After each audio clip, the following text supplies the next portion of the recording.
네, 여러분 안녕하십니까. 4월 28일 금요일에 MBN 뉴스와이드를 시작합니다. 오늘도 더불어민주당 선대위 대변인 맡고 있는 박용진 의원, 그리고 국민의당 공명선거추진단장 맡고 있는 이용주 의원, 이렇게 두 분 모셨고요. 네 분의 패널도 역시 나와주셨습니다. 어서 오십시오. 네, 안녕하십니까.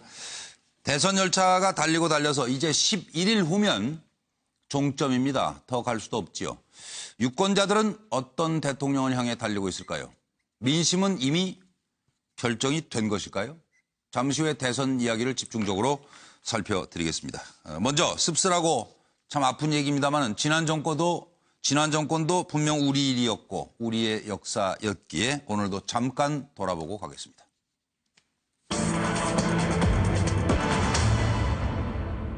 지금 재판 이제 진행 중인데요. 40년 지기 박근혜, 최순실 제갈 길 가나 재판을 이제 따로 받고 싶다는 거죠.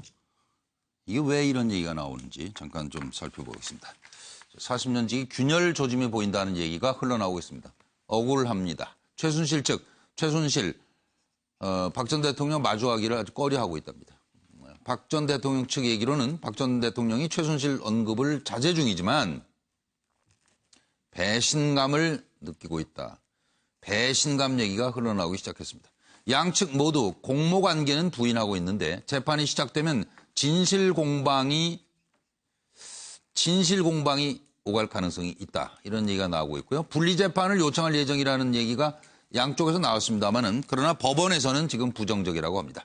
동계센터 강요, 후원 강요 문제와 관련해서 박근혜, 최순실 일괄 선고 방침. 그래서 오늘 법원에서는 이 재판이 열렸는데 결심 공판은 박근혜 전 대통령 사건을 고려해서 일단 연기했습니다. 네. 이런 상황에서 여러분의 생각은 어떤지 들어보겠습니다. 이번 최순실 씨 관련 사건으로 이루 말할 수 없는 큰 실망과 염려를 끼쳐드린 점 다시 한번 진심으로 사과드립니다. 특정 개인이 이권을 챙기고 여러 위법 행위까지 저질렀다고 하니 너무나 안타깝고 참담한 심정입니다. 피청구인이 문화융성이라는 얘기를 하고 증인이 문화체육이라는 얘기를 합니다. 기억하세요?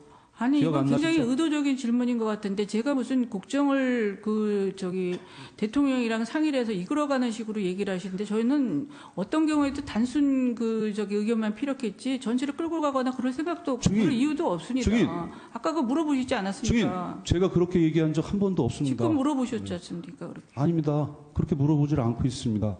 이건 정말 억울합니다. 저는 정말. 이게 재판장님 여기 다 계시지만. 아직 취임사 문건에 대해서 물어보고 있는 겁니다. 취임사 문건도 제가 얘기하지 않았습니다. 제가 물어볼게요. 과연 어떤 결론이 날까요? 서영호 소장, 네. 왜 이 균열 조짐 이런 얘기가 나와요? 저는 머무는 개가 머무는 개 나무란다는 얘기인데 그런 거 아닌가 싶어요. 대통령은 난 이래봬도 헌법 위반이야. 난 대통령 출신이야라는 것 같고 최순실 씨는 소위 말해 법률 위반, 사기라던가 사기 미수, 직권남용 나랑 급이 좀 다르다라고 하는 이런 걸로 비치는데 사실상은 뇌물죄와 관련해서 두 사람이 관계를 부인해야 하기 때문에 한 법정에서 쓴다라고 한다면 입을 맞추기가 상당히 어렵기 때문에 그 재판 전략상 저렇게 나오는 게 아닌가 싶습니다. 마무리 다 30초로 제한하겠습니다. 박상현 박사님. 네, 40년직인데 한 법정에 서는 것을 왜 끓이나. 박근혜 전 대통령 입장에서는 최순실로부터 들을 얘기가 없잖아요. 혼자 저지르고 다니니까. 그럼 다 결론 냈는데 굳이 와가지고 들을 얘기가 별로 없다. 최순실 씨는 들어가서 할 얘기가 없잖아요. 괜히 민망하게 얼굴 왜 봐요. 그래서 따로따로 재판을 받겠습니다. 이렇게 말하고 있는 거죠. 이재영 교수님. 네, 저는 약간 인간적인 각도에서 좀 보면 이 균열의 서막이다. 40년 관계가 파멸의 길로 접어들기 시작한 사인으로 이렇게 해석을 해보고 다시 얼굴 보기 힘들다 그 말씀이에요. 이제 최순실 씨가 최근에 계속 그 얘기를 하지 않습니까? 자기는 시키는 대로 했다. 내가 뭔 죄가 있냐 이런 걸 여러 각도로 얘기하지 않습니까? 심지어 그렇습니다. 독일의 정유라 발로도 그런 얘기를 하잖아요. 예. 그 부하 직원의 관계다라고 예. 얘기하지 않습니까? 이런 걸로 보면 예. 이런 게 박 전 대통령 귀에 안 들어갔겠습니까? 예. 자기는 지켜주려고 했는데 이거 봐라. 전부 또 나한테 뒤집어 쓰고 네가 나한테 이럴 수 있나? 네. 이런 감정이 없다면 신이죠. 그렇죠. 근데 박근혜 전 대통령이 신이 네. 아닙니다. 네, 예, 알겠습니다. 균열의 서막입니다. 권수 교수님, 그럼 뭐 경제공동체 아니라고 하지만 돈 계산 정리할 건 없을까요? 경제 공동체죠. 동업을 한 거죠. 예. 그래서 동업자 치고 예. 제가 주변에서 보면 그렇게 끝이 좋은 사람들이 없어요. 동업 정말 할 거 못 된다. 그러니까 좋을 때는 그런 대로 괜찮은데 예. 나빠지면 동업자는 반드시 섭섭하게 되어 있습니다. 그러니까 뭔 소리예요? 이권 챙기기 동업을 하는 분들 아닙니까? 예, 예. 그런데 지금 사이가 안 좋아진 것은 우선 예. 박근혜 대통령 입장에서는 이렇게 어려울 때는 좀 예. 톡박을 써줘야지. 뒤집어 써줘야 할 거 아니야. 그동안 나 때문에 그렇게 챙겼으면은. 예. 또 하나는 고영태, 네. 노석일 그 단속 좀 잘하지. 무슨 네. 호텔에서 아침에 그 둘이 모여갖고 속닥속닥 하고 뭐 밥 먹고 그런 짓을 하냐. 그래갖고 그 다 터져 나온 거 아니냐. 그때 예. 배신으로 보는 거고. 네. 최순실 입장에서는 네.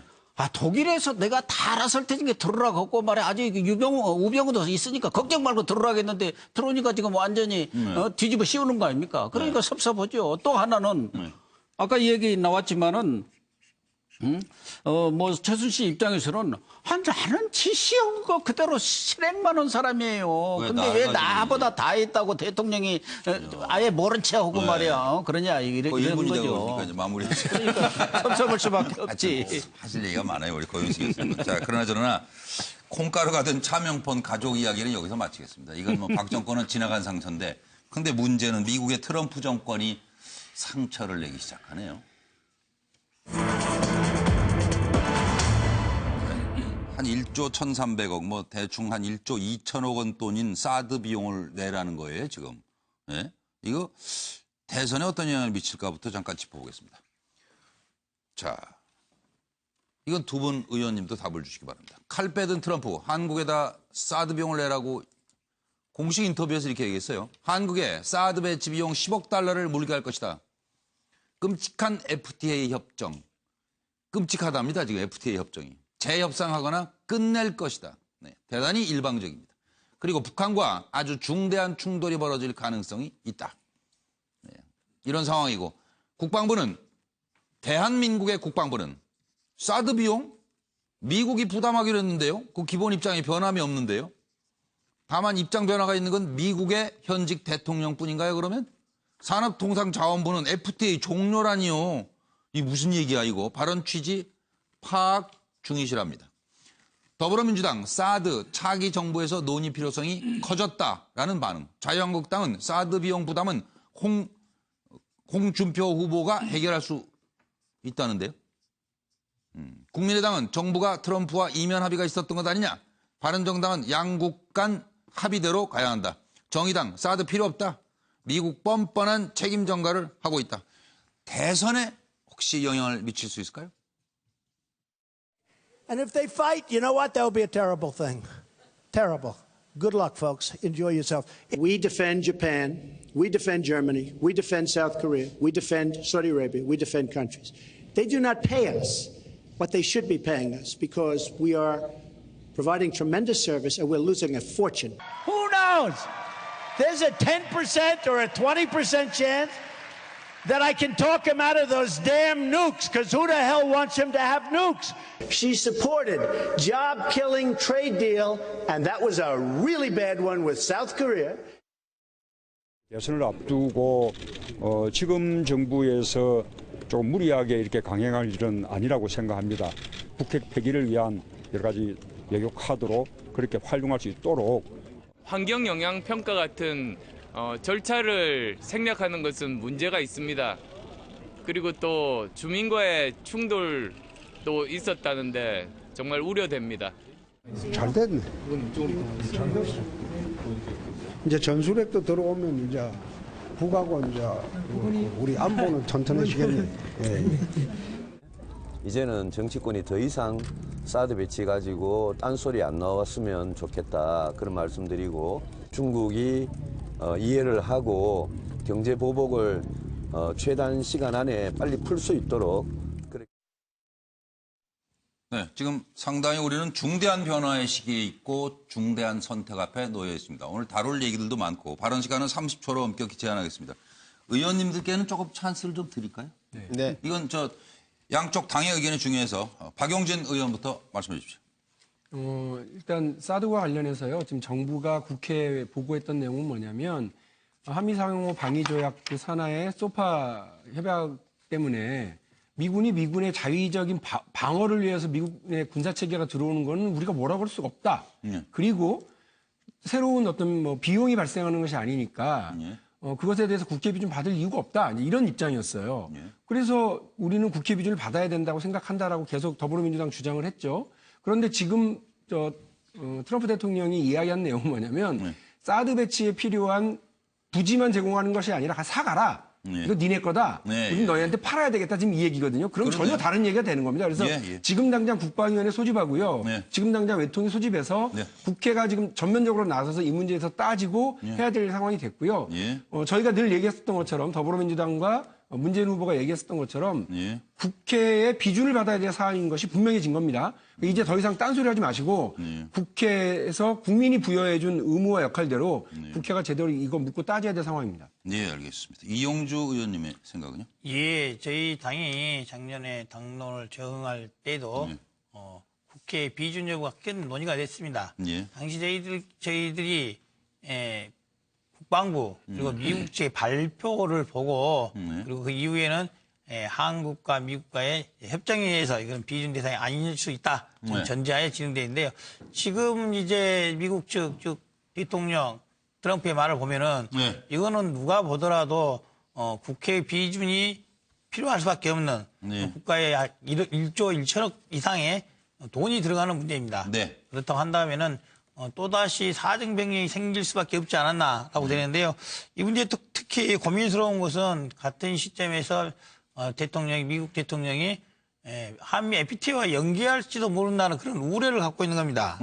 마치 비준을 빌미로 해서 이 돈을 안 내겠다는 그런 의도로 본다면은 그럴 때 한미 FTA와 연계돼서 이거 종료할 수 있다.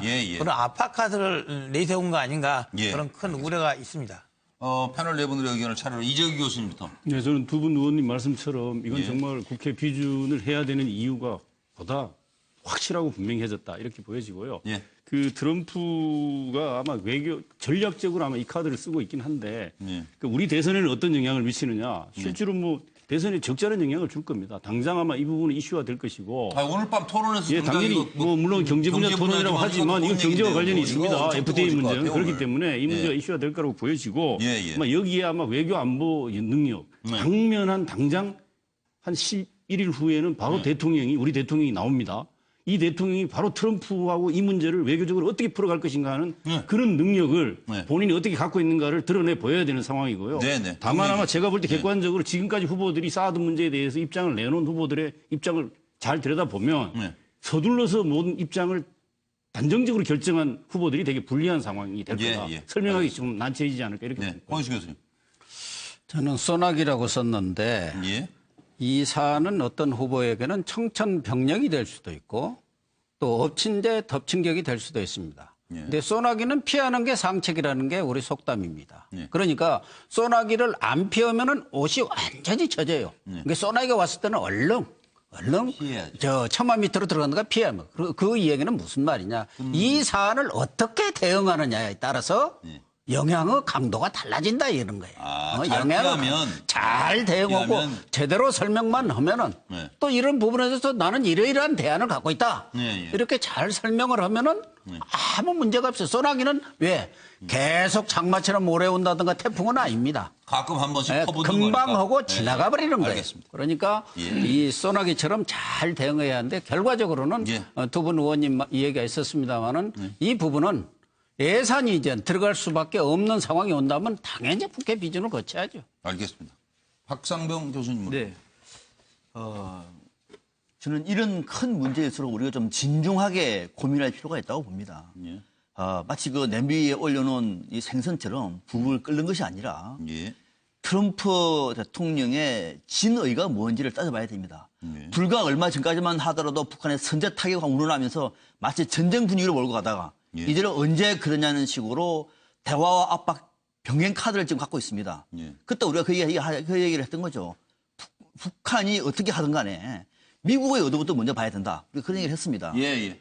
상당히 트럼프는 전략적으로 움직이고 있는 겁니다. 예. 좀 속된 말로 하면 장사꾼 기질을 그대로 갖고 있는 거죠. 예. 또 이번에 그러면은 10억 달러 얘기도 진의냐 이게. 예. 이거 먼저 파악해야 되는 거죠. 예. 진의라고 얘기하면은 그러면 일방적으로 미국 얘기하고 있는 겁니까? 아니면은 우리 정부하고 이면 합의한 겁니까? 이건 따져볼 문제가 있는 거죠. 그렇게 한가하게 뭐. 그러니까 이거를 따져볼 이거부터 우리가 정확하게 알아야 되는 거예요. 그렇게 해야 진단을 제대로 해야 처방이 나오고 대책을 마련하는 것이지 말 한마디 가지고 지금 뭐 바로 국회 열고 이런 문제는 아니에요. 자, 우선 10억 달러는 두 가지가 있습니다. 하나는 제가 볼 때는 이거 한미 FTA 협상을 유리하게 끌고 가려는 의지가 굉장히 커 보여요. 네, 마무리해 주십시오. 두 번째는 또 주한미군 분담과 협상할 때 유리한 고지에 들어서려고 하는 의지가 상당히 강합니다. 예, 알겠습니다. 그래서 이것을 네. 바로 사드 비용으로 치면서 이거를 어려운 걸 뻔히 한국이 이면 합의가 아니라면은 뻔히 알면서 이것을 조건으로 걸면서 다른 협상을 유리하게 하려는 카드가 있기 때문에 우리가 좀 더 진중하게 접근하자라는 말씀을 드립니다. 네, 서영호 소장님. 예. 아니 사드가 무슨 다단계 옥장판입니까? 옥장판 보내놓고 영수증 후불로 보내고 이거 사드가 10억 불이면 1조 2천억이나 되는 돈인데 아마도 뭐 딴 얘기가 없을까요? 전 트럼프가 알아들을까요? 옥장판이 뭔지. 아무튼 물건 먼저 보내놓고 나중에 영수증 후불로 보내는 거 이거 전형적인 안보파리 장사인데 지금까지는 그 북핵 문제 때문에 보수가 주도하는 안보였다. 전쟁이 날 수 있으니까 보완하자 그랬다면 이제는 국민들이 환경 영향 평가도 받지 않고 새벽 1시부터 4시까지 경찰 5천 명 동원해서 강제로 그러고 나서 10억 불 내놓으라. 요거 도분 의원님. 네. 국민들 분노해도 이만저만 분노하지 않을 것 같아. 이제는 앞으로 사드 문제나 이 안보가 진보 야권 후보들이 주도하는 대선에서 호재가 되지 않을까 싶습니다. 아, 예. 그래서 해법은 과연 어떻게 가져가야 될지 이건 저 두 분 의원님께 이용주 의원님부터 말씀해 주시죠. 예, 먼저 트럼프 정부의 진위가 뭔지를 파악해야 될 것입니다. 예. 단순히 지나가는 말로 한 것이 있는지 먼저 확인해야 될 것이고 만약에 진위가 이게 정말로 이게 사드에 대한 배치 비용 그리고 뭐 무기를 판매하는 이런 식으로 한다면 어떤 형식이든지 국회 비준 동의를 피할 수는 없다. 그 부분만은 분명히 해야 될 것입니다. 또 하나는 이 마치 이 실질적으로는 사드에 대한 비용을 받으면서 분식을 하는 거죠. 아까 우리 말씀드렸던 것처럼 소파 협정의 주둔 비용 협상의 비용을 사실상 전가하는 그런 형식으로 이룰 가능성이 저는 상당히 높다고 봅니다. 그래서 소파 협정에 따른 주둔 비용 협상에 있어서도 어느 정도 가이드라인 그리고 그에 대한 국회 관여도 필요하다 이렇게 봅니다. 네. 박용진 의원님은 예, 다시 말씀드리는데요. 지금 사드가 특별히 대한민국 정부의 허락을 받지 않고도 들어올 수 있는 건 소파 협정에 따라서 주한미군 사령관이 자기들의 방어를 위해서 자신들의 안전을 위해서 필요하다고 생각할 때는 무기 체계를 뭐든 갖고 들어올 수가 있어요. 거기까지 우리가 양해를 해준 겁니다. 그런 것 때문에 지금 들어오는 거라서 저 사드는 우리 게 아니에요. 주한미군 거고 미국 거예요. 근데 우리한테 지금 그 돈을 내라고 그러니까 어이가 없는 거고요. 자, 제가 분명히 말씀드리겠습니다. 가끔 어이없는 일을 하시지 않았어요? 저 이거 용납해서는 안 된다고 보고요. 제가 지금 분명히 말씀드리는데 국회가 난리를 칠게요. 국회가 나서서요. 이 문제와 관련해서 난리를 칠 테니까 새로 들어서는 정부는 국회 뒤로 숨으십시오. 그래서 도대체 또 국회를 설득할 수가 없어서 우리도 당신들 말하는 대로 못 해주겠다. 국회가 지금 합의를 안 해준다. 그렇게 할 수 있도록 대한민국 국회가 여야 할 것이 난리를 쳐놓을 테니까. 방어벽을 치겠다. 그럼요. 그럼 우리를 국회에서 반대와 온갖 논란을 다 등에 업고 협상력 키우십시오. 그래서 트럼프라고 하는 약간은 장사꾼 기질의 이 미국의 새로운 파워와 맞서 싸우십시오. 새로운 대통령이 하실 일이 바로 저는 그거라고 봅니다. 예, 알겠습니다. 이제 대선 이야기로 넘어갈 텐데요. 먼저 대선 구도가 어떻게 변했다고 여러분은 생각하십니까? 확인해 보겠습니다. 자, 일강 구도냐 아니면 양강 구도냐 뭐 이 얘기로 뭐 이런저런 얘기가 흐르고 있는데 판세 흐름 그리고 대선 주자 속내 현재의 판세 흐름은 어떻게 보십니까? 우리 패널들은 그리고 양당에서 나오신 두 의원께서는 그리고 지금 서로의 속내들 뭐 각자들 속내가 어떨지 지금 그걸 좀 말씀해 주시길 바라면서 다시 한번 공정하고 객관적이며 중립적으로 해주셔야 됩니다. 제가 이걸 아직 안 넘겼네요. 자, 지금 이렇습니다. 양강 구도가 무너졌다 아니면 아직 유효하다 이런 얘기가 나오고 있는데요. 차기 대선 후보 지지도 추이는 다자 대결을 전제로 했을 때 한국갤럽 조사, 프레시안 리서치뷰 조사를 저희가 이렇게 해놨습니다. 네. 안철수 후보가 많이 이제 내려갔고요. 이쪽도 많이 내려간 걸로 돼 있습니다. 그리고 홍준표 후보가 이제 올라가고 있고, 심상정 후보도 마찬가지고요. 지금 이런 상황 속에서 이제 더불어민주당 송영길 의원은 양강구도라니 어림도 없는 소리다. 또 국민의당 박지원 대표는 지지율 조정기다. 다시 오를 것이다. 자유한국당 홍준표 후보는 결국 문홍 대결이 될 것이다. 바른정당 유승민 후보는 부럽네요 하는 생각이 아닐까요? 그리고 정의당 심상정 후보는 문재인과 양강구도 형성할 것이다. 이렇습니다. 네. 들어보시죠. 누가 정권 교체 이후에 촛불 정신을 구현해낼 진짜 정권 교체를 할 수 있는 사람입니까? 저는 저 문재인밖에 없다고 자부합니다. 대한민국의 안보를 지키고 서민들의 행복을 지킬 수 있는 홍준표를 꼭 대통령으로 만들어 주시기 바랍니다. 서민들이 꿈과 희망을 가질 수 있는 그런 나라 한번 만들어 보겠습니다. 대한민국 최고의 정부 드림팀 보고 싶지 않으십니까? 신세진 것 없는, 상속받은 것 없는 저 안철수가 해내겠습니다. 이 시민들께서 5월 9일 투표하는 날 정말 누가 대한민국 대통령으로 자격과 능력이 되는지 그걸 보실 겁니다. 저는 우리 국민들 믿습니다. 저 심상정은 대통령보다 더 큰 욕심이 있습니다. 정권 교체보다 더 큰 꿈이 있습니다. 노동이 당당한 나라, 또 우리 여성들도 꿈을 꿀 수 있는 나라, 우리 청년들이 다시 사랑할 수 있는 대한민국 만들겠습니다. 네, 지금 저희가 보도하고 있는 내용들은 확실하게 균형을 갖춰서 지금 진행해드리고 있습니다. 뭐 인터뷰라든지 뭐 이런 내용 화면도 똑같은 시간으로 배분해서 전해드리고 있다는 점을 다시 상기시켜드리면서 패널들 의견 들으시고 두 분 의원 얘기를 듣도록 하겠습니다. 고영신 교수님부터 시작해 주십시오. 저는 일각에서는 양강구도가 무너졌다고 하는데 무너진 상황은 아니라고 봅니다. 우선 양강구도 자체가 아시다시피 한 10여일 사이에 양강구도가 됐거든요. 그러면서 그때 오르는 지지율이 한 10% 안팎에서 35% 안팎으로 오른 거예요. 그래서 지금은 그렇게 지금 완전히 떨어진 상태도 아니고 일정 부분 조정기를 겪고 있는데 그 조정기의 원인이 바로 안철수 후보 본인한테 있다는 게 지금 제일 문제입니다. 그래서 또 경우에 따라서는 언제든지 막판 뒤집기의 가능성이 있는 것이고 안철수 후보도 그래서 김종인 전 대표도 영입하는 등 그런 뭐 전략을 쓰고 있는데 어쨌든 문재인 후보로서는 이제는 일강 굳히기 작전으로 나갈 수밖에 없는 것이고 그다음에 홍준표 후보는 3분지게 해서 어쨌든 15% 이상을 넘음으로써 대선 이후 보수를 확실히 잡는다. 주도하겠다. 지금 뭐 유승민 후보 입장에서는 버티기가 제일 큰 일입니다. 버텨 내느냐 문제이고 심상정 후보 지금 아주 크게 상승세를 타고 있는데 내친 김에 두 자릿수까지 한번 올려봐. 뭐 이런 전략을 쓰지 않겠나 그렇게 보여요. 이재 교수님.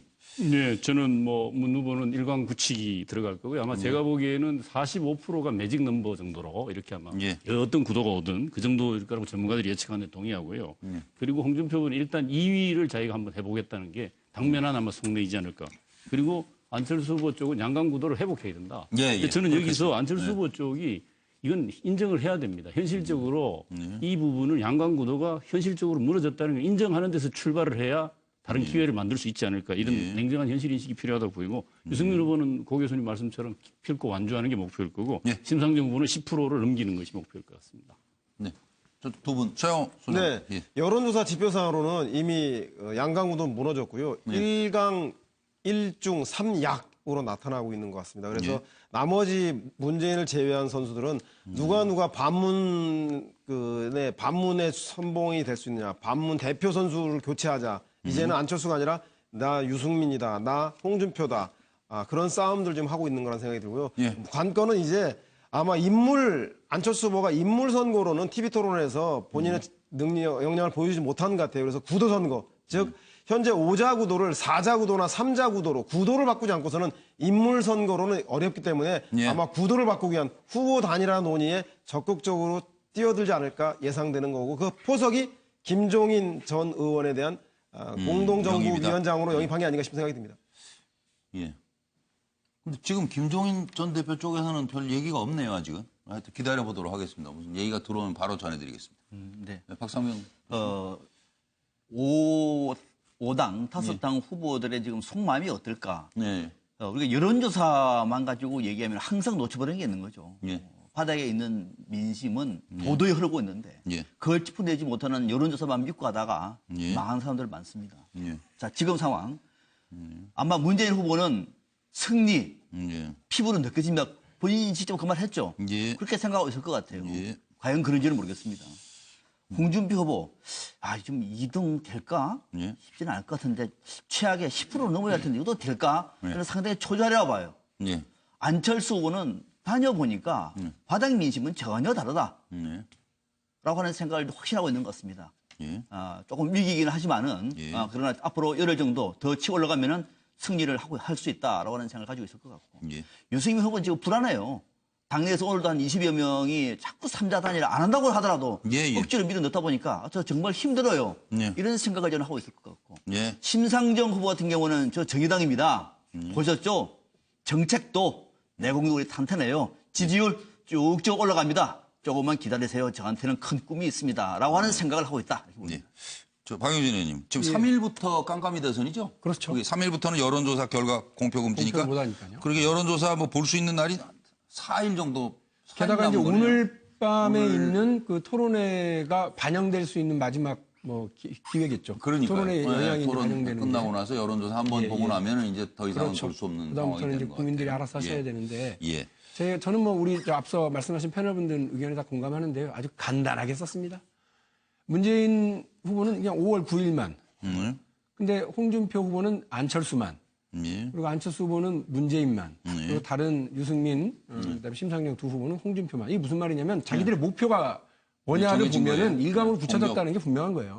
그래서 일강 굳혀졌다고 보시는 그러니까 거고. 이분들이 가장 많이, 그러니까 이 홍준표, 안철수, 유승민, 심상정 이분들이 가장 많이 이야기하는 후보의 이름들이 이제 쭉 제가 적어놓은 건데 그분들의 목표는 그래서 지금 일이탈한 일이 아니라 어떤 이제 자기들의 상황을 극복하기 위한 거라고 한다면 문재인 후보가 일강을 굳혔다라고 하는 건 이제 분명한 객관적 상황인 것 같습니다. 그건 어차피 더불어민주당에 계시는데 다른 얘기 할 수도 없는 거예요. 바닥도 아까 말씀하신 박상용 박사님 말씀하시는 거 보니까 바닥은 다 다르다더라 이렇게 얘기하시는데 아니 대한민국이 그게 얼마나 넓다고 우리가 다니는 바닥이 서로 달라? 제가 볼 때는 여론조사에 그렇게 당하고 나서 아직도 정신 못 차리고 있어요, 이렇게? 아니 처음에 점잖게 시작하면서 다 패널 의견에 공감합니다. 아니 근데 다 여론조사 결과를 가지고 예측을 하시면서 왜 또 여론조사 결과를 부인하고 그러면 안 되죠. 저희가 가장 현재 볼 수 있는 객관적 근거는 그밖에 없잖아요. 바닥 민심은 다 주관적으로 이르는 거죠. 여론조사만 다가오고 있습니다. 대선이. 여론조사만 얘기하려고 그러면 논평 뭐하러 해요, 그러면? 여론조사가 그걸 잘 해석하는 분이지. 바닥 민심은 자의적으로 해석하는 다음에 기회를 드릴게요. 객관적 지표가 있는 패널들께서는 패널들 간에 논쟁하지 마세요. 그냥 자기 주장하면 각 정당에서 혹시 이해하기 어렵고 수용 불가 의견이 있었습니까? 패널 의견 중에? 패널들 의견들이 다 존중하십니까? 말씀해 주십시오. 지금 이제 양강 구도에서 문재인 후보가 상당히 좀 더 안철수 후보하고 거리감이 좀 많이 멀어졌다, 넓혀졌다는 거는 인정합니다. 인정하는데요. 그럼에도 불구하고 양강 구도가 확실히 깨지진 않았다. 그 이유는 민주당 내에서도 인정하고 있듯이 매정넘은 약 45% 정도로 보고 있는데 안철수 후보가 좀 많이 좀 지지율이 낮아졌을 불구하고도 문재인 후보는 거의 40% 그대로 내지는 39% 오히려 떨어진 여론조사 많이 나오고 있습니다. 그런 걸 본다면은 안철수, 홍준표, 유승민, 심상정 이 간의 지지율이 변동들이 다시 조동된다면은 다시 양강을 회복할 가능성은 충분히 있다. 문재인 후보의 지지율이 올라가지 않고 정체에 머물러 있기 때문에 그래서 조만간 다시금 양강구도 회복해야 된다 이렇게 생각합니다. 알겠습니다. MBN 뉴스와이드 생방송으로 진행해드리고 있습니다. 6시 30분이 됐습니다. 근데 조금 전에 왜 그러셨죠? 두 분이? 좀 우당탕통탕 하시는데 잘 못 들어가지고. 다른 게 아니고요. 이재경 교수하고 박상민 교수하고 왜 그랬던 거죠? 왜 그러냐면 바닥이 깊냐 낮냐 이 얘기예요. 바닥 미집 얘기하니까 그런 거예요. 그러니까 낮다는 거고 한불은 깊다. 하여튼, 네. 그러니까 속을 지금 다 드러낸 거 아니라는 얘기인데. 네. 앞으로도 믿겠습니다. 문제가 어쨌든 있으면 고영신 통계를 교수가 바탕으로 해서 그걸 추세를 우리가 알 수는 있지만 통계 그 자체가 우리가 뭐 확신할 것은 아니라는 것은 우리가 뭐 여러 차례 지난 뭐 멀리 갈 것도 없잖아요. 지난 4월 총선 때 뭐 지난해 총선 때 그걸 보여줬기 때문에 그때 여론조사 내놓으라는 여론조사 결과들이 다 틀렸지 않습니까? 뭐 미국은 말할 것도 없고요. 그러니까 하나의 오늘 프랑스는 추세입니다. 아주 정확하게 맞춘 거예요. 그런 거죠. 그렇게 나옵니다. 누가 그나저나 차기 총리감이라고 우리 시청자들은 생각하시는지 궁금해요. 캠프마다 고민이 커 보입니다.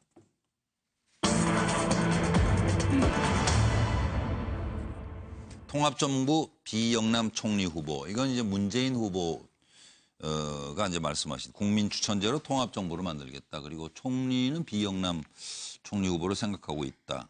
득실 한번 따져보고요. 지금 이 이제 발언에 대해서. 그리고 안철수 후보가 오늘 아침에 이제 개혁 공동정부를 만들겠다. 그리고 국회 총리는 국회 추천을 받겠다.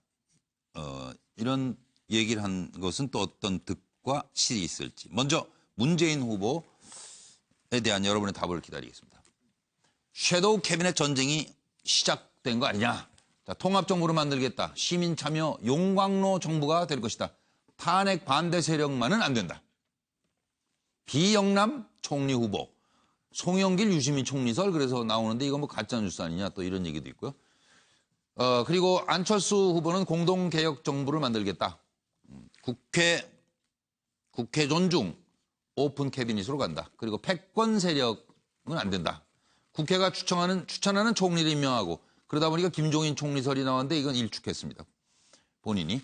홍준표 후보는 충청 영남에서 막 한 사람씩 아마 총리 후보로 생각을 하시는 것 같아요. 그리고 호남 출신 법무장관을 검토 중이다. 바른정당 유승민 후보는 연정을 통한 공동정부 내각을 구성하겠다. 정의당 심상정 후보는 남녀 동수 내각, 개혁 공동정부를 구성하겠다. 김종인 전 대표는 총리하고 싶어서 이런 것 아니라니까 이렇게 말씀했다고 하지요. 예, 들어보시겠습니다. 분명한 것은 총리는 저는 대탕평 또 국민 대통합 이 관점에서 인선할 그럴 계획이고 당연히 제가 영남인 만큼 영남이 아닌 분을 적어도 초대에는 그런 분을 총리로 모시겠습니다. 그럼 지금 제가 염두에 뭐 이미 두고 있는 분이 계십니다. 저는 적정한 시기에는 그분을 공개해서 좀 국민들에게도 예측 가능성을 높여주기도 하고 또 국민들의 판단을 이렇게 구해보기도 하고 또 그분도 검증을 또 통과해야 되기 때문에 문재인 더불어민주당 대선 후보 얘기입니다. 총리는 대탕평, 국민 대통합이라는 관점에서 인선할 계획이고 제가 영남인 만큼 영남이 아닌 분을 초대 총리로 모시겠다고 얘기했습니다. 그리고 박영선 더불어민주당 의원 얘기, 총리의 인사재청권을 보장하며 국민 추천제를 도입해서 실현시키겠다고 말했죠. 상황이 이렇고요. 여러분의 판단은 어떠신지. 이재경 교수가 먼저 시작하시겠어요? 네. 예, 득실 30초 내로 좀 해주시죠. 짧게 하겠습니다. 예, 아마 이거를 제시한 것에서 가장 큰 득실은 비영남 총리라고 했는데 사실상 호남 총리라고 저는 해석을 하고요. 이건 아마 무엇보다도 본인이 즉시 실천 가능한 통합 인사 방안을 제시한 거라는 측면에서 아마 설득력이 있어 보이고요. 두 번째로 실의 문제는 대선 전에 실명을 거론하면 틀림없이 지금은 상대 진영에서 아마 정쟁화를 심하게 시킬 그럴 수 있는 소지가 있기 때문에 결론적으로 저는 대선 전에는 실명을 거론하지 않는 게 바람직한 거다라는 생각을 합니다. 예, 알겠습니다. 박상병 박사로 가겠습니다. 문재인 후보가 통합정부 비영남 총리 후보를 아마 구상하고 있는 것 같아요. 득과 실을 물으셨는데 득은 호남에 호소하는 메시지가 있는 거죠. 비영남하면은 뭐 호남이 압도적으로 먼저 머리에 드는 것이고 실은 뭐냐면은 방금 박영선 의원도 국민추천제를 도입한다고 그러는데 국민추천제는 대탕평이거든요. 대탕평은 지역 구도를 가지고 얘기하는 거 아닙니다. 영남도 괜찮고 호남도 괜찮고 또는 북한 출신도 괜찮은 것이고 다 괜찮은 것인데 인물을 봐야 되는 그렇죠. 인물과 그 비전을 먼저 봐야 될 텐데 또 지역을 가지고 하는 것이 과연 이것이 문재인 후보가 말하는 대통령에 맞는 것이냐, 맞는 것이냐라고 하는 논리적인 모습은 다소 시해될 것이다 이렇게 보고 있습니다. 서영호 선생님. 네, 저는 단수라고요. 바둑에서 하는 바둑 용어인데 둘러싸기 바로 전 상태. 이 무슨 얘기냐면 단수치기 바로 전 상태. 네, 바로 단수치기 바로 전 상태라는 생각이 드는데 이 얘기 뭐냐면 육도 삼략에 보면 왜 그 장자방이 그 고조를 도와서 한 나라를 통일할 때, 한 나라를 세울 때 육도 삼략의 전술을 쓰는데 병법을 쓰는데요. 상대의 패를 보고 내가 기민하게 움직여야 된다는 겁니다. 그래서 마지막으로 국민의당이라든가 경쟁자가 총리라든가 영입 외연 확장 카드가 무엇인지 보고 거기에 따라서 대응하겠다는 거죠. 그래서 국민의당이 호남 공동위원장을 데려오면 총리를 호남으로 하고 안 그러면 다른 지역을 하면 충청을 한다든가 상대 후보에 따라서 내가 총리 후보를 선택하겠다고 하는 단수치기가 아닌가 생각이 듭니다. 고영식 교수님. 저는 뭐 통합정부 비영남 총리 후보론의 배경은 하나는 문포비아, 문재인 공포증 이걸 해소하는 거고 충청권 이 중원 공략을 위한 지금 대선을 앞두고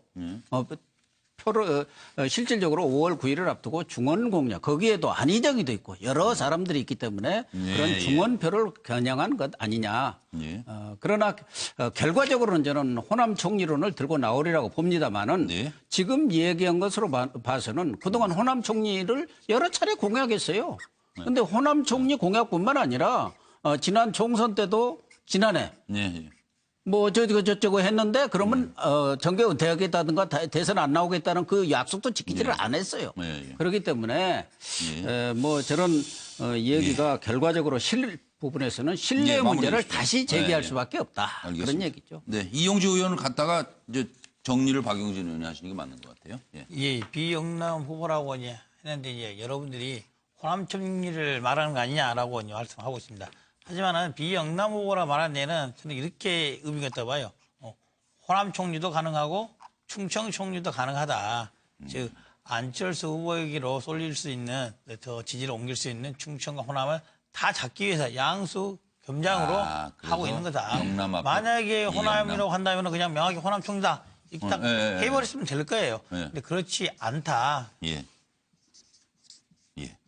자, 전 다 쭉 들으셨는데 박용진 의원 생각은요? 제가 월요일 날 이 프로에 나와서 마지막 전략이 뭘 쓸까 이렇게 두 후보에 대해서 물어보셨을 때 문재인의 그릇, 안철수의 그릇이 있는데 두 개의 그릇이 성격이 다르다고 말씀을 드렸어요. 문재인의 그릇은 무엇을 담을지를 보여줘야 되는 거고 안철수의 그릇은 어떻게 비울 수 있을지를 보여줘야 된다 이렇게 말씀을 드렸거든요. 저는 어제 오늘 보면서 두 분 다 제 말을 받아들였구나. 기분이 상당히 좋더라고요. 이게 무슨 말씀이냐면 문재인의 그릇은 전 아직도 모르겠어요. 그래서 구치기에 이제 들어가서 자신의 안정적인 어떤 국정 운영을 보여주기 위해서 어떤 사람을 더 하겠다. 내가 영남이니까 저쪽은 호남으로. 라고 이렇게 안정적인 날개를 쫙 펴겠다고 하는 의미인데요. 그리고 안철수 후보의 경우는 오히려 내가 이거 비우고 나눌 테니까 권력을 나눌 테니까 연합을 좀 해서 이게 뒤집기에 좀 갑시다라고 하는 전략을 지금 펴는 거거든요. 먼저 말씀드리면 문재인 후보가 내놓은 것이든 안철수 후보가 내놓은 것이든 하여간 다음 주에 가봐야 득실에 대해서 알 수는 있거든요. 저는 근데 문재인 후보 아주 적절한 때에 적절한 수를 잘 던져서 지금 그러니까 전략을 잘 펴가고 있다. 판을 잘 이끌어가고 있다 이렇게 생각합니다. 하여튼 누가 돼도 등 돌리고 정부 운영하기 힘들지 않을까 싶어요. 그리고 이제 또 하나 이제 안철수 후보는 개혁공동정부 그리고 총리 국회 추천 이 얘기를 오늘 들고 나왔습니다. 득실을 따져주시기 바랍니다. 김종인 대표가 어떤 구체적인 역할을 맡게 되는 건가요? 저는 개혁공동정부 준비위원회 맡아달라고 부탁을 드렸습니다. 저와 함께 이런 개혁 공동정부에 대한 부분들 의논을 하고 싶습니다. 책임 총리, 정당들의 의견을 최대한 존중해서 지명하겠다고 말씀드렸고, 만약에 원내 교섭단체들 간 대표가 합의한다면, 추천한다면 그것에 따르겠다고 말씀드렸습니다. 네, 안철수 후보와 관련한 이야기 잠깐 제가 설명을 드리고 여러분 답을 듣겠습니다. 오늘 안철수 후보는 책임 총리, 책임 장관제를 통해서 국가 개혁 과제를 내각이 주도하도록 하겠다. 그리고 청와대가 나쁜 권력의 상징인, 청와대의 이제 나쁜 권력의 상징인 이 민정수석실을 폐지하겠다.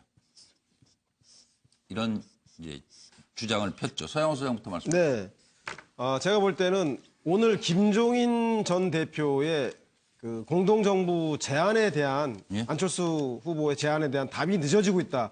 이것이 시사하는 바에 주목해야 될 것 같다는 생각이 듭니다. 아마도 임기 단축을 해서 다음번 지방선거에서 개헌을 추진하겠다라고 하면 그래서 그렇게 제안을 한다면 아마 김종인 대표 평소에 주장이기 때문에 받아들였을 텐데 저런 임기 단축을 통한 개헌이 없는 공동정부 제안은 총리 나보고 총리하란 얘기야? 라고 받아들일 가능성이 높기 때문에 김종인 대표는 만족스럽지 못해서 지금 밀당을 하고 있다는 생각이 들고요. 그렇기 때문에 이 문제가 득보다는 현재까지는 실이 좀 많은 건 아닌가 생각합니다. 박상우 교수님. 네. 안철수 후보가 큰 것을 발표를 했죠. 공동정부 그동안에 국정운영의 이제 로드맵 얘기 나왔는데 오늘 발표를 했는데 국회에서 추천한다는 얘기는 그동안에 청와대와 국회의 협치가 문제가 있었는데 그 비전을 발표를 한 것이죠. 그런데 내용이 다소 좀 추상적이에요. 그건 협치의 비전을 보여줬음에도 불구하고 실은 다소 내용이 추상적이다라고 하는 생각을 합니다. 이재경 교수님으로 갑니다. 네, 이거 국회 이제 득실을 물었기 때문에 그런데 제가 볼 때는 득은 그 국회를 매우 존중하는 모습을 보여주고 넓은 포석을 깔아서 많은 분과 함께 할 수 있다 이런 아마 그 장을 제시했다. 이렇게 좀 보여지고요. 누가 잡아도 어차피 여소야대가 될 거는 분명하기 때문에 특히 이제 40석 정도의 소수석의 불안정감을 아마 돌파하는 하나의 방안으로 제시됐다. 저는 이렇게 이제 해석을 득적인 측면에서는 그렇게 보고요. 조금 그 실의 관점에서 보면은. 아무래도 이게 대통령이 주도력을 가지고 리더십을 가지고 뭐 총리를 임명한다거나 이런 부분을 하는 부분에 있어서 약간 약한 모습을 보이는 게 아니냐. 준비가 좀 덜 된 거 아니냐. 이런 부분이 하나 있을 수 있고요. 제가 좀 보니까 헌법 86조를 좀 한번 잘 되새김질 해봐야 될 것 같아요. 국무총리는 대통령이 국회의 동의를 얻어서 임명하게 돼 있고요. 그 국회에다가 원내 교섭단체 대표끼리 합의해서 추천하고 하라는 이런 식으로 넘길 수 있는 사안인지 이 부분은 좀 잘 검토해서 발표했어야 될 내용이 아닌가. 작년에 박근혜 대통령은 아마 이상한 아주 위기 상황과 특별한 경우에 있었기 때문에 국회 추천 총리 수용 가능성을 얘기했지. 뭐 아마 그런 상황이 아니고 대통령이 막 임명된 상태에서 저럴 수 있는지 이 부분은 좀 면밀히 봐야 될 문제가 아닌가 이렇게 생각합니다. 고현식 교수님이 이제 받아주십시오. 저는 뭐 일단 김종인 대표를 앞세워서 사실상의 보수 중도 단일화 내지는 연대를 지금 모색하는 것이다. 그렇게 함으로 인해서 말하자면 지금 40석이라든가 또 인재풀의 부족함 이런 것을 메우는 그 불안정 이거를 보완하는 그런 것을 줌으로 인해서 보완함으로써 국민들한테 신뢰를 얻겠다는 그런 전략이 아닌가 이렇게 보여지고 어쨌든 안철수 후보로서는 승부수를 던졌는데 하나는 김종인 대표한테 조각권을 준 것인지 실질적으로 뭐 본인이 총리를 하고 안 하고를 떠나서 그래야 뭐 바른정당이든 어디든 좋은 뭐 정운찬이든 뭐 홍석현이든 누구든 다 끌어모아서 제3 지대와 마찬가지 효과를 거두는 국민당을 뛰어넘는 새로운 어떤 그 정치 어떤 그 모체랄까 그런 것을 만들어낼 수 있는 권한을 준 건지 하나고 두 번째는 연합뉴스 기사가 오긴 했어요. 임기 단축, 분권형 개헌 이 부분에 대해서 과연 김종인 대표와 합의가 이루어졌는지 이 두 부분에 대해서 아직은 명쾌한 합의가 이루어지지 않아서 오후에 안철수 후보의 회견을 보고 본인의 입장을 밝히겠다는 그러한 답이 늦어지고 있는 거 아닌가 하는 생각이 듭니다. 30일 날쯤 발표한다니까 막 두고 봐야 될 것 같아요. 그리고 박용진 의원이 먼저 얘기하시고 이영주 의원이 정리하는 걸로 하겠습니다. 뭐 저는 판을 바꾸질 않았어요. 아까 드린 말씀을 다 드렸기 때문에. 그런데 이제 답답한 건 뭐냐면 사실은 김종인 전 대표하고 안철수 후보가 어젯밤에 이야기를 나눴다면 그게 핵심이었을 거예요. 그 아무리 국회에서 사당 원내 대표들 간에 합의를 해가지고 좋은 총리감을 추천했다고 치자고요. 그걸 받았죠. 한 일주일같이 지나다 보니까 이 양반이 전혀 내가 생각하던 총리감이 아니에요. 그럼 그 다음 날로 그냥 끝내는 거예요. 대통령이 그냥 이제 임명하는 거거든요. 그러니까 이렇게 지금 헌법 체계에서는요, 총리를 온 국민이 투표를 해가지고 뽑아본들 대통령이 싫으면 그냥 그날로 끝입니다. 다시 말해서 개헌의 방향과 폭이 그리고 그 순서를 어떻게 할지를 얘기하지 않고 그걸 전제하지 않은 채로 뭐 총리를 책임 총리제를 한다거나 뭐 책임 내각제를 한다거나 그거 다 정치적인 수사일 뿐입니다. 이거를 너무너무 잘 알고 있는 뭐 김종인 전 대표가 그냥 뭐 총리를 총리를 주겠습니다. 이런 자리에 연연해서 갈 거라고 생각하지 않고요. 어떤 구체적인 약속이 있었는지 그리고 어떤 구체적인 그 개헌에 대한 합의와 내용에 대한 합의가 있었는지가 분명히 국민들에게 좀 제시가 될 필요가 있겠다 이런 생각입니다. 네, 이용주 의원님. 예, 공동계획중 그리고 국회 추천 총리라는 부분들은 안철수 후보가 지금 다른 정당들에게 말을 하고 있는 거죠. 다른 후보들에게도. 결국에는 협치 그리고 모든 걸 국회의 권한을 위에 두겠다는 그런 취지일 것입니다. 예, 어떻게 보면은 바른정당, 자유한국당에도 그와 같은 취지를 설명한다고 봅니다. 득은 그런 정치 체제, 덜 패권적인 정치 체제를 바꿀 수 있다는 것을 득실로 본다면 득이라고 할 거고요. 실로 보면 이런 건 실력이 될 수가 있어요. 안철수가 저런 조건을 제시한다면 향후 국회에서 자유한국당 내는 바른정당에 끌려가는 거 아니냐 이런 우려들을 지지자들에게 줄 수 있다 이렇게 봅니다. 그리고 이제 요거 하나 진짜 지금 이제 많은 분들이 좀 혼돈스러워하는 것이 어디로 가는지 알 수 없는 바람이 지금 세게 불어서 그렇습니다. TK 보수의 바람입니다. 홍카콜라 대 강철수가 TK와 보수의 이 표심을 놓고 지금 난타전을 계속하고 있죠. 보수층의 선택은 과연 어디일까요? 자, 홍준표, 안철수 서로에게 어떤 전략을 쓸지 여기서 잠깐 짚어보고 가겠습니다. 안철수 위협 바른 TK발 홍준표 바람. 지금 이렇습니다. 여론 추이가 지지도 추이가 아주 크게 출렁해가지고 안철수 48에서 23, 19로 떨어지고 있고 홍준표 8에서 26으로 갔다가 22. 이제 조정기인가요? 이런 정도입니다, 지금. 홍카콜라 서문시장 출마 선언 포함 6번째 TK를 방문하며 박근혜 받았던 표 80%만 받으면 무조건 당선이에요. TK에서 부는 동남풍을 수도권까지. 강철수, 홍찍문 앞세워 지지를 호소하면서 홍준표 뜨니 문재인이 웃는다고요? TK 보수 표심 결집으로 막판 뒤집기를 노린다. 홍준표, 안철수 내 페이스메이커예요. 안철수, 김한길과 김종인 긴급 투입. 송영길, 안철수 이러다가 3등할 것 같아요. TK 민심 미워도 다시 한 번인가 아니면 사표될까 불안해서 될 사람에게 찍을 것인가.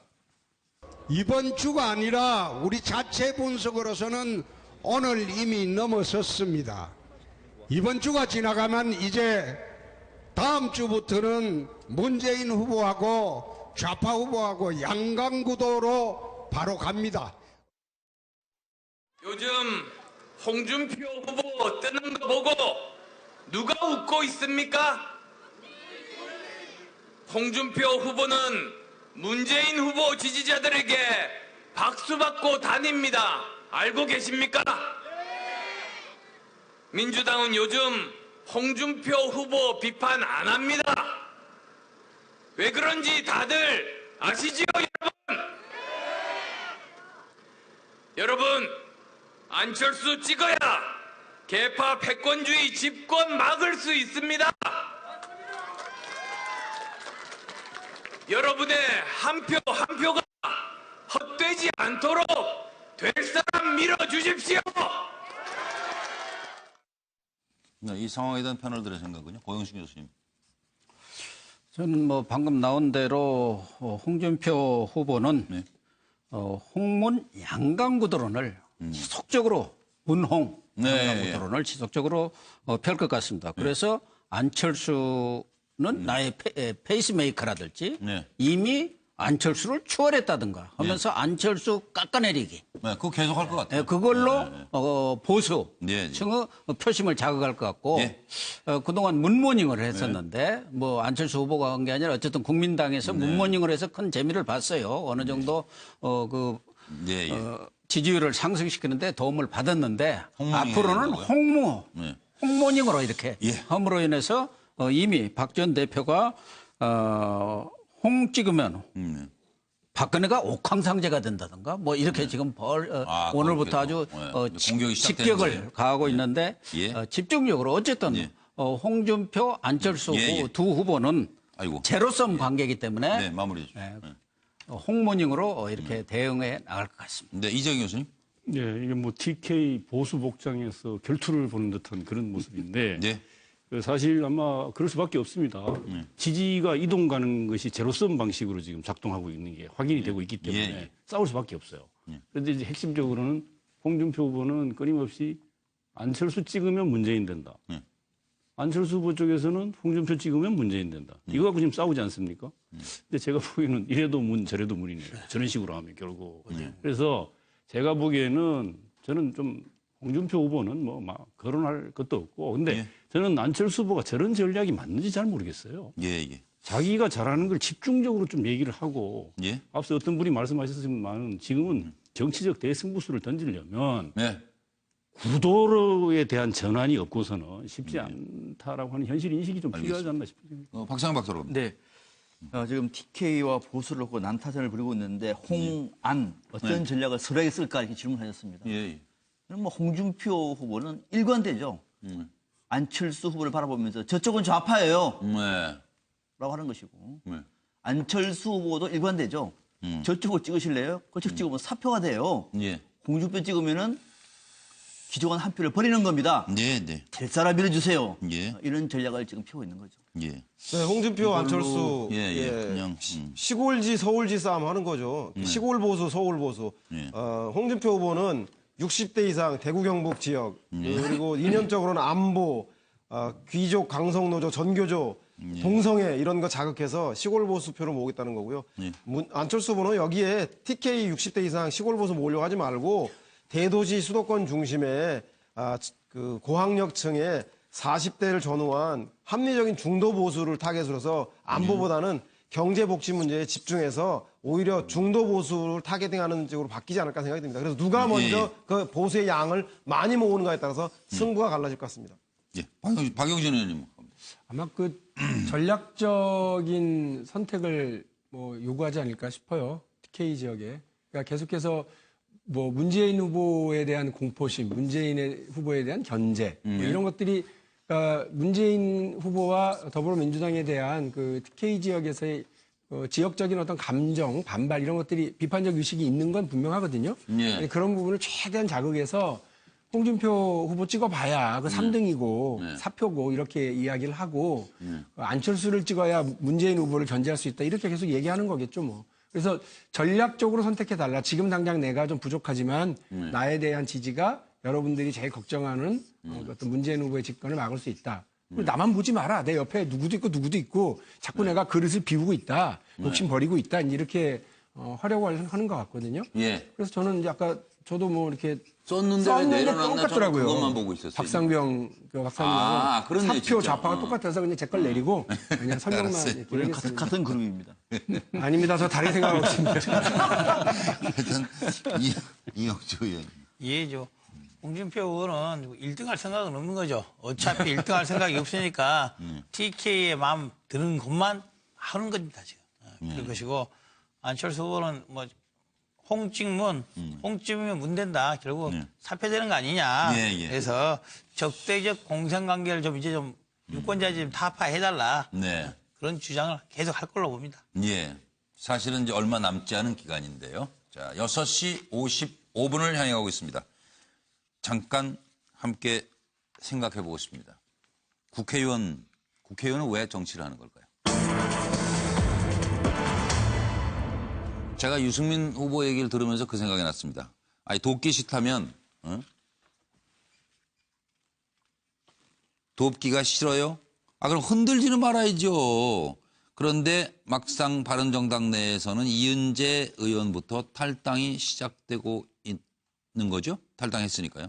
바른정당의 운명이라고 그럴까요? 뭐 바른정당 앞날 전망. 유승민 후보는 어떻게 될지 좀 간단히 좀 말씀해 주십시오. 3자 후보 단일화를 강력 촉구한다. 바른정당 의원들이 한 20명 모여가지고 대한민국 미래 위해서 단일화를 촉구한다. 좌파 집권을 막을 유일한 방안이다. 중도 보수 대통합 국민 여망에 부응해야 한다. 단일화 거부는 역사에 과오 남기는 일이다. 이렇게 오늘 주장하고 나섰습니다. 유승민 후보는 돕기 싫으면 최소한 흔들지는 말아야죠. 그리고 어떤 흔들기에도 흔들리지 않을 것입니다. 한국당식 보수 정치로는 돌아갈 수 없다고 말했습니다. 홍준표, 어이없는 단일화 요구에 할 말을 잊었다. 안철수, 단일화 없다. 국민만 믿고 갈 것이다. 이은재 의원, 바른정당을 탈당해 한국당으로 입당했습니다. 유승민 측에서는 열심히 뛰는 후보 등에 칼 꽂는 행위다. 상황이 이렇게 돌아오고 있습니다. 뭐 솔직히 말씀드려서 후보를 민주적인 절차를 거쳐서 후보를 뽑아놓고 막판에 이렇게 흔들기 하는 거는 이거는 정당 역사상 없었습니다. 그래서 바른정당의 일부 의원님들이 그 선거운동을 하기 싫으면 그러면 최소한 흔들기는 안 해야 된다. 그게 당연히 도리 아니냐 그렇게 생각합니다. 제가 뭐 경고를 하는데 이제 흔들기 그만하고 도와주기 싫으면 최소한 가만히 있어야 된다. 그렇게 말씀드리고 어떤 흔들기를 해도 저는 절대 흔들리지 않을 거다라는 점 분명히 말씀드립니다. 보수를 다시 세우는데 벽돌 한 장을 쌓겠다는 마음으로 그리고 보수의 자존심 회복을 위해 진정한 자유한국당으로 들어가는 것을 고뇌 끝에 결심을 한 것입니다. 또한 바른정당과 자유한국당의 이념과 가치가 다를 것이 없기 때문에 용기를 내서 홍준표 후보를 지지하기로 했습니다. 이거 또 길지 않은 그냥 촌철살인의 상황 분석을 서영호 소장 먼저. 네. 예, 바른정당은 이런 거죠. 항복을 하면 장수는 죽지만 병사는 다 살려주지 않습니까? 따라서 유승민 후보의 정치적인 중도 사퇴하면 단일화를 해버리면 유승민 후보의 정치적 생명은 어렵겠지만 나머지 국회의원들이 내년에는 지방선거라든가 다음에 의원선거는 살 수 있지 않냐. 살려달라 이런 거고 유승민 후보는 항복을 하면 한 번은 공천받고 잠깐 살았을지 몰라도 영원히 정치적 명분은 없기 때문에 바른정당은 명멸한다. 그러므로 명분을 가지고까지 싸워야 한다. 이 두 가지 문제가 대립하고 있는 것 같습니다. 박정희 박사님. 네, 지금 전망을 물으셨죠, 그죠? 바른정당의 전망, 자중질환입니다. 길이 없습니다. 유승민 후보의 전망은 혼자라도 끝까지 간다. 이런 생각을 가지고 있는 거예요. 이재경 교수님. 네, 전망이니까 제가 보기에는 집단 탈당이 가시화될 거다라는 그런 상황입니다. 그렇게 보세요? 왜냐하면 오늘 20명이 성명을 냈는데 이 20명 전체 의원이 33명인데 한 명이 탈당을 했고 20명이 성명을 냈습니다. 뭐 마치 유승민 후보한테 최후 통첩성 청명 같았어요. 거기 아마 두 분 김무성, 주호영 그 두 분 공동선대위원장이 빠져 있으니까 당을 22명이라고 당을 지킨다잖아요. 김무성. 이제 표면적으로는 그렇게 얘기하는데 자기를 따르는 의원들이 다 포함된 20명이 성명을 냈는데 이 정도면 저는 뭐 사실상 그 후보가 주저한 물론 사퇴하지 않으면 집단 행동하겠다는 의사표시로 해석이 됐고요. 성명서 내용을 보면 그러나 유승민 후보는 지금까지 나타난 걸 보면 그 완주 의지가 아주 강력하다 이렇게 보이고 다만 제가 한 말씀 하고 싶은 것은 도대체 저는 저런 정당이 국민 앞에 있을 수 있는 정당입니까? 어떻게 저 후보를 뽑아놓고 후보를 보고 사퇴하라고 하는 저런 정당이 세상에 어디 있습니까? 그런 줄 아셔야지. 그런 정당이 얼마 전에 있었어요. 멀지도 않아요. 민주당이 그랬어요. 그래서 후단협이라는 게 생긴 겁니다. 노무현 후보 뽑아놓고 지금 얘기 옛날 얘기하고 그러니까 그거 했던 분들이 지금 어디가 있어요, 근데. 네, 어쨌든 제가 볼 때는 한 말이 있죠. 아니 그때 후단협 했던 분들이 지금 어디가 있는지를 확인해 보면 아니 없다니까 그 얘기를 한 거죠. 어디로 가고 그건 별개의 문제고 그런 일들은 그렇지 않았죠. 지금까지 그러니까 많이 있었어요. 많이 있었어요. 다시 있으면 안 되는 일이죠. 지금 결과적으로는 4분 오열되지 않을까 하는 생각을 하면서 결국은 의원들이라는 것은 대선 이후 과연 바른정당이 존립할 수 있을까에 대한 의문이 있는 것이고 의원들 입장에서는 자기 정치 생명을 그대로 유지하기 위한 하나의 몸부림을 칠 수밖에 없는 거 아니냐 그런 생각이 들고요. 그러나 유승민 후보 입장에서는 물러설 것이 없죠. 일수불태입니다. 그래야만이 설사 이번에 본인 스스로도 꼭 대통령이 되리라는 예상을 가지고 나온 것은 아닐 걸로 믿고 차차기를 볼 수가 있고 또 이번에 TV 토론을 통해서 많은 그 본인의 장점을 보여줬기 때문에 얼마든지 가능성이 있는데 여기서 말하자면 사퇴를 한다든가 다른 선택을 하는 일은 없지 않겠나 그렇게 보여집니다. 제 생각도 유승민 후보가 끝까지 완주를 할 거라고 봅니다. 하지만 바른정당 내에 있는 다른 많은 의원분들이 오늘 이은재 의원을 비롯해서 추가적으로 탈당 내지는 이제 다른 목소리를 내시는 분들이 충분히 나올 것이다. 특히 궁금한 것은 이렇게 20명이 한꺼번에 의견 표명을 했는데 그 20명이 어디로 탈당을 하겠다는 거니 집단적 지지선언을 하겠다는 이것에 대해서는 아직도 저도 잘 모르겠어요. 두고 봐야 될 것 같죠. 그리고 박용진. 그러니까 저도 지금 오늘 제일 궁금한 건 그래도 여기 유승민 의원 좀 스톱해. 그럼 유승민 후보가 좀 내려와서 우리가 좀 살 길을 찾읍시다. 근데 그 방향도 다 달라요. 자유한국당으로 가겠다는 분들도 계시고요. 국민의당 가겠다고 계시는 분들도 계시더라고요. 이렇게 되면 제가 볼 때는 저분들이 도대체 저렇게 겁이 많아서 어떻게 겁이 나가지고 박근혜 대통령 그 탄핵에 찬성을 했는지. 그래서 오늘 이은재 의원 탈당 기자회견문에 보면 새로운 보수를 다시 세우는데 벽돌 한 장을 새로 쌓겠다. 그렇게 했는데 그 벽돌 한 장이 제가 볼 때는 유승민 의원 뒤통수를 쳤는지 모르지만 새로운 보수를 쌓는 데는 아무런 무게 없어요. 아니 그 탈당을 하고 탄핵을 찬성해서 탈당을 했던 그 정당으로 다시 돌아간다? 그게 무슨 새로운 보수를 위한 벽돌 한 장이에요. 저는 차라리 국민의당으로 가겠다고 그러면 대선 국면에서 저희 당한테 좀 불리할지 모르지만 그래도 좀 그게 용기 있는 행보라고 얘기할 수는 있어요. 근데 저건 명분도 안 되고 그 벽돌 들어가지고 자기들이 세운 후보 뒤통수나 치고 있는 저런 정당의 저런 의원, 죄송합니다만 저런 행보, 정치적 행보 솔직히 털끝만큼도 이렇게 이해가 안 됩니다. 바른정당의 20명 의원들이 우리 박용진 의원의 이 말 잘 들었으면 좋겠습니다. 또 우리 거기서 또 이렇게 뭘 하나 주석하려고 했어요. 내가 박용진 의원은 작년에 패널로 우리 같이 했으니까 알고 초선이잖아요. 네. 초선 의원이죠. 네. 이용주 의원은 초선입니다. 초선 의원이잖아요. 그러니까 남 얘기할 게 아니라 잘하세요. 예. 상이 어려워지거나 그러면 딴 눈치 보고 왔다 갔다 하지 말고 알 수가 없는 거예요. 앵커님 말씀이 옳으십니다. 그렇잖아요. 알 수가 없는 거예요. 정치 생명 얘기하지 말라니까요.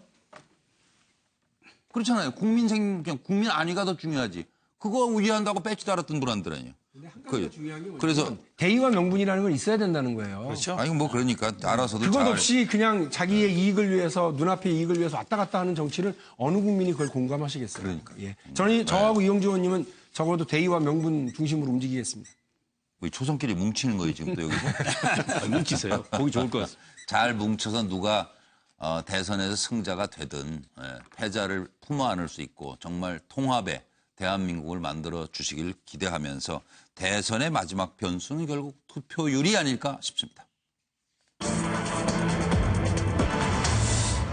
자, 19대 대선 투표율 고차 방정식. 여러분은 예상 어떻게 하십니까? 그리고 후보별 투표율에 따른 득실을 잠깐 짚어보고 가겠습니다. 역대 대선 당선 득표율을 보면 노태우 13대 89.2% 투표율입니다.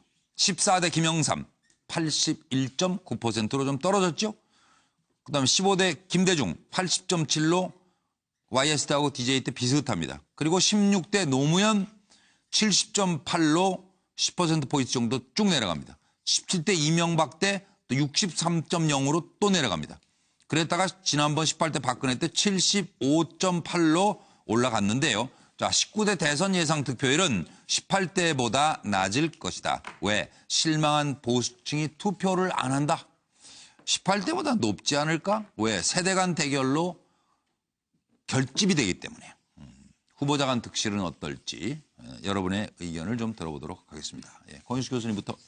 이것도 짧은 저는 75% 안팎으로 봅니다. 지난 18대 대선 때도 뭐 아시다시피 문재인 후보와 박근혜 후보가 아주 치열한 접전을 벌였습니다. 총동원이 되다시피 했죠. 그때 나온 게 지금 75.8%라고 본다면은 지금 보수 후보들이 상당히 지금 중도로 가 있고 그분들이 적극적인 투표 유인이 지금 없는 상태이기 때문에 오히려 좀 낫지 않나 그렇게 보면서 전통적으로 투표율이 높으면 야당한테 유리하고 낮으면 여당한테 유리하다는 게 지금까지 그런 공식이었습니다만은 지금도 이번 경우도 몰라요. 보수층이 예를 들면 투표율이 훨씬 적기 때문에 아무래도 보수층이 적게 투표장에 가가지고 낮으면은 야당한테 유리하지 않겠나 그런 생각합니다. 뭐 지금 계층에 따라서 어떻게 되느냐 그런 거에 따라서 뭐 다 다양한 해석이 나올 수가 있지만 높을수록 전통적으로 야당한테 유리한 그런 현상이 이번에도 나오지 않겠나 그렇게 보여집니다. 야당이 지금 어떻게 그러니까 높을수록 저 문재인 후보에게 유리하다 보신 거예요? 어느 야당이요? 안철수? 문재인 후보죠. 문재인 후보가 유리하다 이렇게 보셨고 그럼 이재인 교수는요? 예, 저는 뭐 높을 이유와 낮을 이유가 같이 공존하는데 결론적으로 말씀드리면 70에서 75.8% 사이다. 지난 대선하고 사이 정도 될 거다. 근데 그리고 결론은 높아도 낮아도 문이 유리하다. 이렇게 아니 저는 제 분석입니다. 어디까지는. 근데 사실 투표율이 높을 이유도 있어요.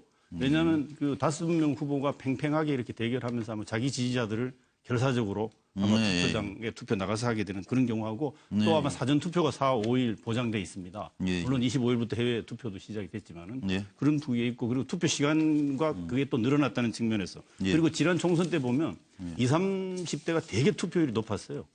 그들이 자기 문제에 대해서 투표를 통해서 바꿀 수 있다는 희망을 발견했기 때문에 적극 이번에도 참여할 거라고 봐는 높을 가능성이 있고. 18대 때요? 예. 아니 지난 총선 때요. 지난 총선 얘기하시는 20, 30대 되게 높거든요. 물론 그때도 똑같은 선거니까 대통령 선거하고 성격은 좀 다르지. 좀 낮을 이유도 있어요, 사실은.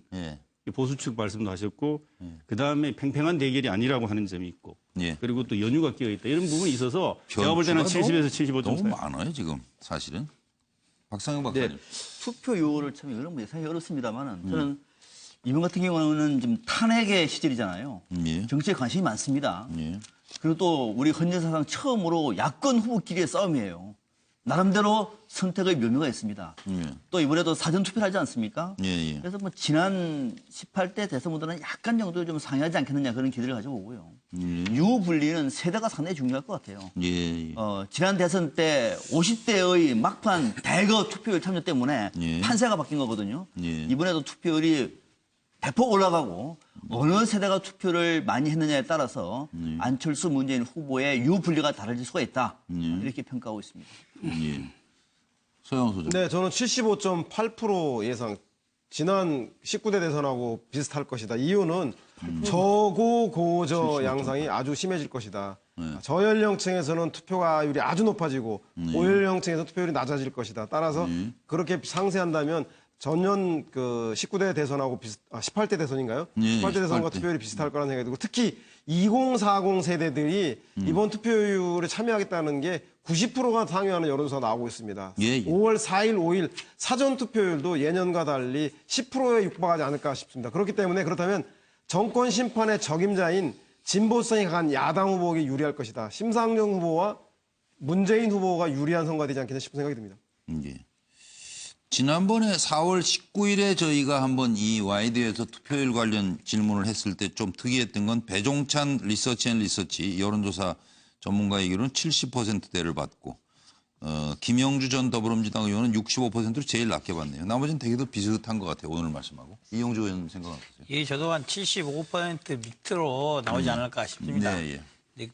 만약 투표율이 대폭 높아진다면은 75%에서 80%까지 가까이 된다면은 안철수 후보에게 유리한 국면이 좀 조성이 될 것이나 75% 언저리 정도에서 통상적인 투표가 이루어진다면은 문재인 후보가 유리할 것이다. 결국 이번에 있어서 투표율을 높게 유지하기 위해서는 고령층 60, 70, 80대 중에 적극적인 투표가 있어야지만이 그런 정도의 투표율을 달성할 수 있다 이렇게 봅니다. 뭐 아까 누가 말씀하셨죠? 전 투표율은 낮으나 높으나 문재인 유지다. 듣기는 좋은 말씀인데 이게 지금 경계해야 될 그런 말씀이라서 사실은 지난 대통령 선거 때요 투표율 높아져서 좋다고 하다가 폭망했던 경험이 있어서 제가 맞아요. 그때도 선대위 대변인이었는데요. 예. 그 투표율이 높아진다고 솔직히 저도 좋았고요. 다 기분 좋아서 이기겠구나 했는데 나중에 보도를 보니까 일부는 모여가지고 내각 구성하고 있었다고 그러더라고요. 그래서 근데 그때 그 당시 새누리당은 막 문자 돌리면서요. 동원해라. 투표율 높여라 이러면서 실제로 TK 지역에서 사람 구체적으로 실어 날리는 사실상 불법 선거까지를 했었던 걸 저희가 나중에 보도를 통해서 봤거든요. 예, 그건 보도된 거죠. 예, 맞습니다. 끝까지 최선을 다했던 새누리당이 이긴 거예요. 그래서 저희가 지금 적어놓은 건 투표에 관심 없습니다. 누가 자기 지지층을 얼마나 투표장까지 잘 끌고 올 만한 동인, 그러한 전략, 그리고 그렇게 잘 선거 캠페인을 잘 세우느냐, 이게 되게 중요한 거라서. 그러니까 발걸음 소리 요란하다고 그게 나를 위한 발걸음인지 오해하다 큰일 난다니까요. 완전히 그때 폭망했던 경험이 있어서 저 감히 투표율이 높으면 우리한테 유리하다, 낮으면 불리하다 이런 얘기 말씀 안 드리고요. 이 말씀은 그냥 우리 캠프에 드리는 말씀입니다. 정말 끝까지 긴장해서 열심히 잘합시다. 네, 그리고 공약은 잊어버리면 안 되는데 어쨌든 공약을 다 잊어버린 망각의 대통령이었던 것 같습니다. 장밋빛 헛공약 그리고 이벤트 정치를 한 지난 4년이 아니었던가. 박근혜 전 정부 바라보면서 차기 대통령이 반면교사로 삼아야 될 것은 무엇인지를 딱 한 말씀으로 꼬집어 주시고 넘어가도록 하겠습니다. 경제민주화 창조경제 한다더니 대기업 편의를 봐주고 592억 원의 뇌물을 받은 혐의로 지금 기소가 됐지 않습니까? 그리고 국민 대통합한다고 그러더니 문학에 블랙리스트 만다 그래가지고 마음에 안 들면 돈 안 주고. 이거 돈 가지고 이러는 건 좀 그런데요. 그리고 증세 없는 복지 얘기하다가 담배세, 주민세 등 주로 어떻게 서민 증세만 이렇게 강행을 했든지 몰라요. 그리고 특별감찰관제를 도입해가지고 친인척 관리를 아주 어느 정권보다도 철저하게 하겠다더니 이석수 특감 사퇴, 최순실 사태가 벌어지고 만 것입니다. 네, 국민의 바람이 담긴 희망이 열리는 나무 제막을 하였습니다.